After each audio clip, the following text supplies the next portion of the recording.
Hey, what is up everybody? And if you're new to my channel, hey, my name's Tara and I make skincare products and share with you guys my recipes I come up with. So today we're going to be making a vanilla rose jelly face mask and I really love this face mask. It's definitely one of my favorite products I've ever made, so let's get into the recipe.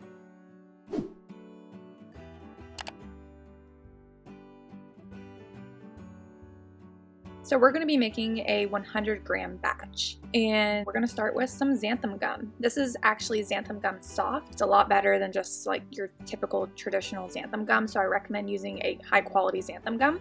I added in 2 grams of it, and this is going to be our gelling ingredients. And we are going to make a slurry with some vegetable glycerin, and I added in 5 grams of it. This actually helps hydrate the xanthan gum and will help evenly disperse the xanthan gum throughout the formula. So make sure you do this before you add in some water, because now it's time to add in the water. We're adding in 47.5 grams. So go ahead and mix everything together. And as you can see here, it's super jelly, super thick. So the next thing I'm going to be doing is grabbing just a small beaker, and I'm going to add in 5 grams of the distilled water to this beaker in order to dissolve our D-L-panthenol, because this is a powder and it needs to be dissolved into water first before being added into the formula, so it just evenly dispersed throughout the formulation. So I added in 2 grams of the D-L-panthenol. So D-L-panthenol provides excellent humectant benefits for restoring and maintaining natural skin moisture, and you just want to mix it in until everything dissolves, and then you can go ahead and pour the D-L-panthenol in your formula. So next we're going to be adding in 20 grams of rose water, which is a great soothing ingredient. And next we're going to be adding in some vanilla water. This has just a very mild scent of vanilla. It's not really strong, it just smells really natural, and it's not really overpowering at all. And I added in 10 grams of that. And now it's time for some coloring. I'm asked all the time how to color products. I just use mica powders, it's really easy. Just add in a little bit and mix it in until you get your desired color. So once that's all evenly mixed in, I grabbed some ragu scents. So this is essentially just asparagus extract, and this combats 2 major signs of skin aging by giving the skin a firmer, thicker appearance, provides skin aging prevention for those who are 25 and up, and rejuvenating intense care for people 40 and up. And I added in 3 grams of the ragu scents. And it does add sort of like a little brownish tint to the face mask, so if you want to make sure it's more of like a pinky pink, then you might not want to add in like really brown ingredients, but I wasn't too worried about it. So next up is some green tea extract. This is intended to act as a powerful antioxidant to protect the skin from environmental free radical damage, while also protecting the skin from UV radiation. It may also help minimize the appearance of skin damage by helping to tone the epidermis and improving elasticity to decrease the appearance of sagging skin and fine lines. And I added in 2 grams of the green tea extract. And next is some willow bark extract. This gently exfoliates the skin, enhancing cell turnover, acts as a natural antimicrobial agent, and is anti-inflammatory. And I added in 3 grams of the willow bark extract. And lastly, it's time for our preservative Liquid Dermal Plus. I apologize that my container doesn't look very pretty. I've just gotten oil or water or rubbing alcohol on it or something.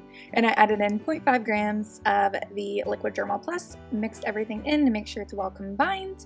And as you can tell here, like I mentioned before, it has like a weird like brownish pink tint to it. That won't happen if you're not using like ingredients that have a brown color to it, so I just want to mention that. So let's take the pH. If you guys would like to know how to actually take the pH of cosmetics, I'll link down below to a video that explains to you guys how to do it. But this face mask naturally falls around 6.59. So I'm going to take about 5 drops of a diluted 40% citric acid solution. I diluted 40% citric acid in 60% distilled water. I added in 5 drops of it, and I got the pH down to 5.55, which is perfect for the face.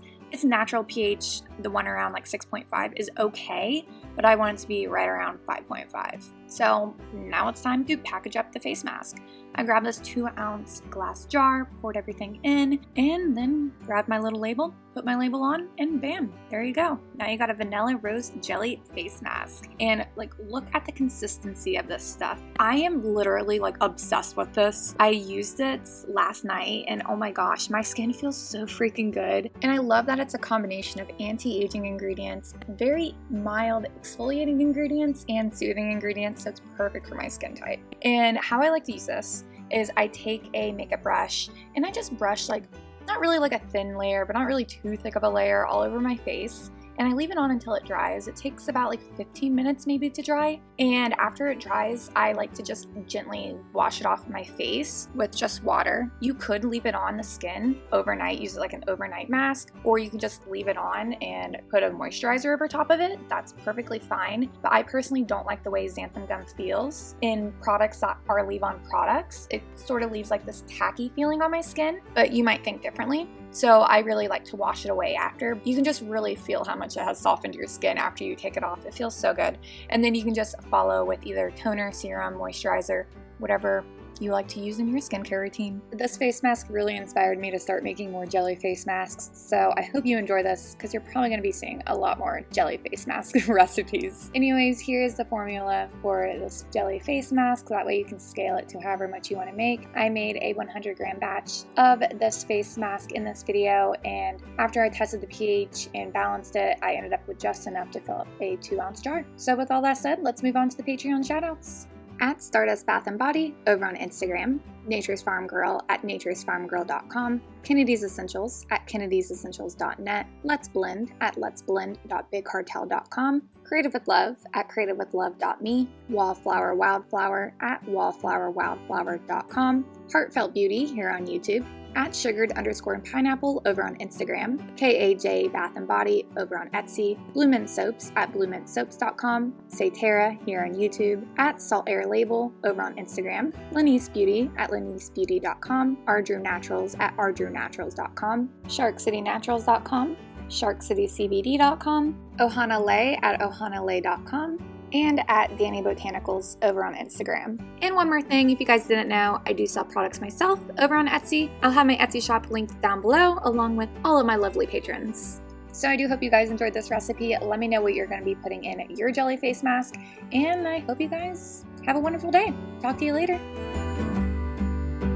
I'm stuck in the motions. I've been consumed by the wrath of time, like I'm shattered in this life. It's still the path that I've chosen, because I've had a vision. Now I'm on a mission to find myself with